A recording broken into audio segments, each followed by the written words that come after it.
नमस्कार दोस्तों, स्वागत है आप सभी का गरिमा आईएएस यूट्यूब चैनल में। फ्रेंड्स, आइए सबसे पहले हम नोट्स को दिखा देते हैं, उसके बाद हम लोग चर्चा करेंगे कि हम लोग किस चीज़ के बारे में पढ़ रहे हैं। थंबनेल में आप सभी को तो पता चल ही गया होगा। इसमें हम लोग देखने वाले हैं फ्रेंड्स पहलवों के इतिहास को। इसमें इसको देखेंगे, उसके बाद हम लोग इस वाले पेज को देखेंगे, पहलवों के प्रमुख शासक कौन कौन से रहे हैं और उनके बारे में कुछ प्रमुख तथ्य हैं, उसको भी जानना जरूरी है। फ्रेंड्स, अगर आपको इन सारे वीडियोस का नोट्स चाहिए तो आप लोग इस व्हाट्सएप नंबर पर मैसेज कर सकते हैं। आइए अब बात करते हैं हम लोग एक एक करके। सबसे पहले शुरुआत करते हैं।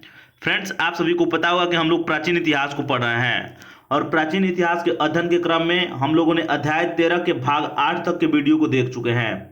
आज जो है भाग 9 यानी 9 सेक्शन जो है उसका हम लोग वीडियो देखेंगे, जिसमें कि हम लोग पहला वंश, जिसको पार्थियाई वंश के नाम से भी जाना था, इसी के बारे में हम लोग डिस्कस करेंगे। फ्रेंड्स, ये वीडियो काफ़ी इंपॉर्टेंट है। इतिहास में फ्रेंड्स पहलवों के बारे में ज़्यादा कुछ जानकारी नहीं मिलती है, ध्यान रखिएगा। इनका जो अध्ययन किया जाता है शकों के साथ ही किया जाता है। मध्य एशिया से जो भारत का संपर्क हुआ था फ्रेंड्स, उसमें यह अहम है। सबसे पहले हम लोगों ने हिंद यूनानियों के बारे में देखा, उसके बाद शकों के बारे में देखा।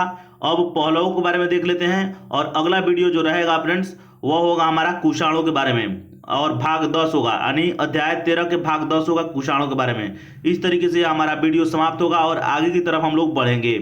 आइए हम लोग समझने का प्रयास करते हैं। सबसे पहले किन चीज़ों को पढ़ेंगे, आइए देखते चलते हैं।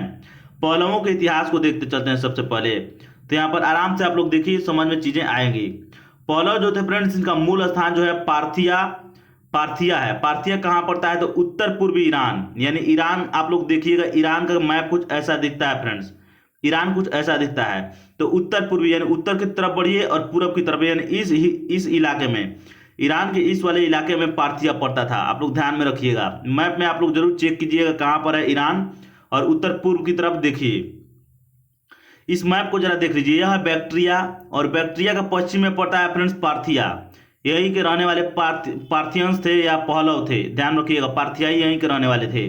और इसके पश्चिम में और बढ़िएगा तो यहाँ पर आपको कैस्पियन सागर देखने को मिलेगा, यानी कैस्पियन सागर के दक्षिण में और पूरब में, दक्षिण पूर्व में पार्थिया है। यह ध्यान में रखिएगा। मैं एक बार और बता दे रहा हूँ आप लोगों को, यह कैस्पियन सागर हो गया, तो दक्षिण की तरफ बढ़िए और पूरब की तरफ बढ़िए, तो यहाँ पर पार्थिया है। यह पार्थिया कौन था तो बैक्ट्रिया का समीपवर्ती एक प्रांत था। एक आप सभी को यहाँ पर मैं लिख के बताया हुआ हूँ, पार्थिया सेल्यूकसी साम्राज्य का सीमावर्ती प्रांत था। बैक्ट्रिया में आप सभी को पता होगा कि यवनों का साम्राज्य था। यवन यानी वहीं पर सेल्यूकस के जो भी वंशी सेल्यूकस जो था फ्रेंड्स, उसी के उत्तराधिकारी वहां पर शासन करने वाले थे। तो उसी के बगल में पार्थिया था। तो पार्थिया सेल्यूकसी साम्राज्य का सीमावर्ती प्रांत है। तृतीय शताब्दी ईसा पूर्व में हुआ क्या था तो यह जान लीजिए। मध्य बैक्ट्रिया के साथ पार्थिया के यवन क्षत्रप जो थे अपने आप को स्वतंत्र घोषित करते हैं। मैंने आप लोगों को हिंद यवन पढ़ा रहा था, तो उसमें मैंने बताया था फ्रेंड्स कि जो भी बैक्ट्रिया के हिंद यवन थे अपने आप को स्वतंत्र घोषित करते हैं और वे शक्तिशाली बनकर भारत की तरफ आक्रमण करते हैं, भारत के मध्य भाग में आते हैं। तो ये चीज़ें मैंने आपको बताया था।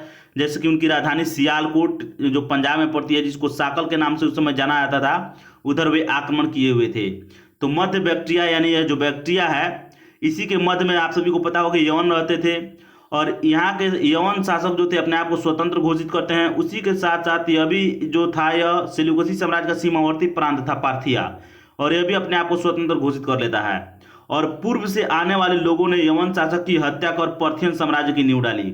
होता क्या है, यह जैसे ही अपने आप को स्वतंत्र घोषित करता है पार्थिया, तो पूर्व से कुछ लोग आते हैं, यानी लगभग बैक्ट्रिया से, और इस जो पार्थिया था यहाँ के जो यवन शासक था उसकी हत्या कर देते हैं, और उसके बाद पार्थियन साम्राज्य की नींव डालते हैं, पार्थियन या पहलव साम्राज्य की नींव डालते हैं। तो आप लोगों को समझ में ये सारी चीजें आई होंगी।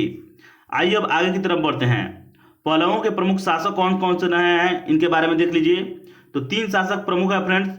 वोनोनिज, यहाँ पर स्पेलिंग देख लीजिएगा, यहाँ पर थोड़ा सा प्रोनाउंसिएशन का, उच्चारण का थोड़ा सा अंतर देखने को मिलेगा। हिंदी में सेपेलिरस लिखा गया है, सेपेलिरस, और इंग्लिश में यहाँ पर ध्यान से अपने आप को जब जो आप पढ़ सकते हैं पढ़ लीजिए, याद रहना चाहिए। एस्पाइलिरिस, एस्पाइलिरिस, एस्पाइलिरिस, एस्पाइलिरिस, और ये हिंदी में है सेपेलिरस, ध्यान रखिएगा। उसके बाद गोंडोफर्निज है, या इंग्लिश में भी गोंडोफर्निज लिखा गया है। यही एक महान शासक हुआ है फ्रेंड्स, ध्यान में रखिएगा, पल्लवों के या पार्थियन शासकों में गोंडोफर्निज एक काफी महान शासक था।